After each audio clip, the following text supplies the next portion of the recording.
এলাকা উন্নয়নে ঠিকাদাররা কাজে সাগর চুরি। বিধায়ক উন্নয়ন তহবিলের অর্থে মন্দির নির্মাণে ব্যাপক দুর্নীতি। সরেজমিন পরিদর্শনে ক্ষোভ স্থানীয় বিধায়ক সহ মন্দির কমিটির। মন্দির নির্মাণেও চুরি, দেবালয়ের কাজেও দুর্নীতি। একাংশ ঠিকাদারদের বিরুদ্ধে এই ধরনের অভিযোগ উঠে আসছে। অভিযোগ আর তাতে সায় দিয়ে পকেট ভারী করার মতলবে আছে একাংশ দায়িত্বপ্রাপ্ত সরকারি ইঞ্জিনিয়ার বাবুরা। এমনই ঘটনা কদমতলা সিডিপিও অফিস সংলগ্ন রাম ঠাকুর মন্দিরে।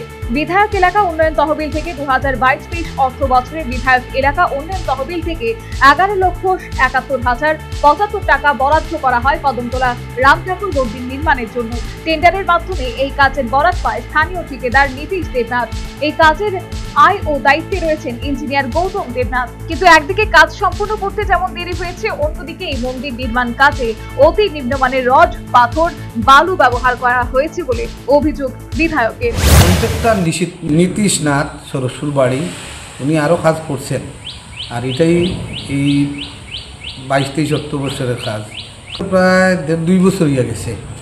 এই কাজ শুরু আর প্রায় 2 বছর হইয়া গেছে। এটা 11,70,000 স্যাংশন, 11,70,000 টাকা স্যাংশন দেওয়া হয়েছে এবং তার ভিত্তিতেই এটা টেন্ডার হইয়া উনি টেন্ডার পাইছেন এবং কাজটা এত স্লোলি, এটা কি বলবো, এরকম তো হয় না। খাস তো আমরা যেটা দেখলাম, উনি তো কমিটির সেক্রেটারি আছেন আর 1-2 জন সদস্য আছেন। আমরা যারা আইসি মনে হইতেছে কাজের মধ্যে একটু দুর্বলতা আছে। কাজটা অন্তত পক্ষে এটা আবার ভেরিফাই করার দরকার, কারণ কাজ শেষ হয়েছে 3 মাস, ওখন দেখা যাইতেছে রড, ফিলারের রডের মধ্যে মরিচা পড়ছে। তো এই কাজ তো তার গুণগত মান সম্পর্কে আমাদের সন্দেহ আছে। এটা তদন্তের মাধ্যমে এই মন্দির যাতে এলাকার মানুষ পাইছেন, খুশি হয়েছেন, কিন্তু কাজটা যদি ভালো না হয় তাহলে তো তার কোনো মান। তাছাড়া কাজের কোনো সাইনবোর্ড লাগানো হয়নি। এখনো ছাদের জল নিষ্কাশনের জন্য পাইপ লাগানোর কথা থাকলেও সেটাও করা হয়নি। তিনি আরও জানান, মন্দিরের দরজাগুলিও অতি নিম্নমানের এবং দুর্বল, যা অচিরেই বিনষ্ট হয়ে যাবে।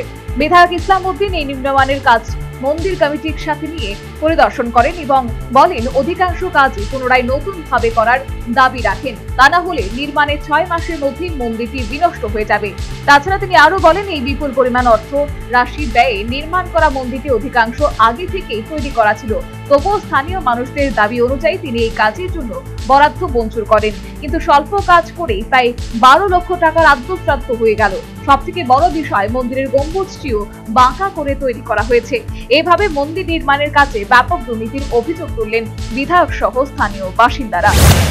কাজ শেষ হওয়ার আজকে প্রায় 3 মাস হয়ে গেছে এবং রড, ফিলারের রড এবং তার যে প্লাস্টার, ইতিমধ্যেই ফিলারের যে রডগুলি দেওয়া হয়েছে এগুলি মরিচা পড়ছে, মরিচা পড়া শুরু হয়েছে এবং প্লাস্টার ধীরে ধীরে শুকে যাচ্ছে এবং মনে হইতেছে কাজটা যেভাবে হওয়ার কথা এইভাবে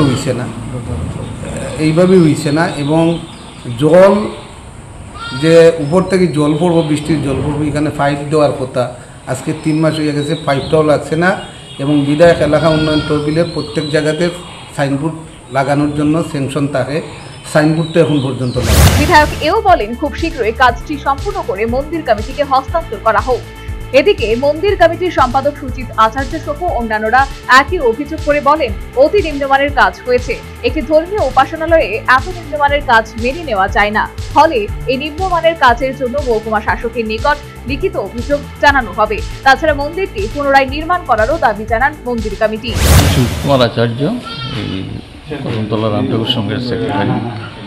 তো এখানে এমএলএ সাহেবের কাছে আমরা একটা আবেদন দীর্ঘদিন থেকে আসি যে আমরা একটা মন্দিরের দরকার, যে তাই অবশ্য আমরা এটা স্যাংশন দিয়েছেন, কিন্তু যে কাজটা পাইছি, যে কাজ করছি, কাজগুলো অতি নিম্নমানের। কারণ ওখানে এটার পাতলা ছুটিয়া যার গিয়া, দরজা একটা দিছে, এটাও আমরা টান দিলে খুলে যাই, এটা প্লাইউডের দরজা স্টাইল তো কেউ ব্যবহার করে না। তা আমরা এটাই অনুরোধ যে কাজটা যাতে সুন্দরভাবে হয়, এটাই আমরা। কদমতলায় রাম ঠাকুর মন্দির নির্মাণে ব্যাপক অনিয়ম ও দুর্নীতির বিষয়টি দিনের আলোর মতো পরিষ্কার। এই দাবি স্বয়ং মন্দির কমিটির। অন্যদিকে দেবালয়ের কাছে ব্যাপক অনিয়ম ও দুর্নীতির অভিযোগে ভক্ত সাধারণ থেকে শুরু করে আম জনতার মধ্যে এই চাপা ক্ষোভ বিরাজ করছে। এখন দেখার সংশ্লিষ্ট প্রশাসন মন্দির নির্মাণের দায়িত্বপ্রাপ্ত ইঞ্জিনিয়ার সহ কাজের বরাতপ্রাপ্ত ঠিকাদারদের বিরুদ্ধে কি পদক্ষেপ গ্রহণ করে। Bureau report, news vanguard.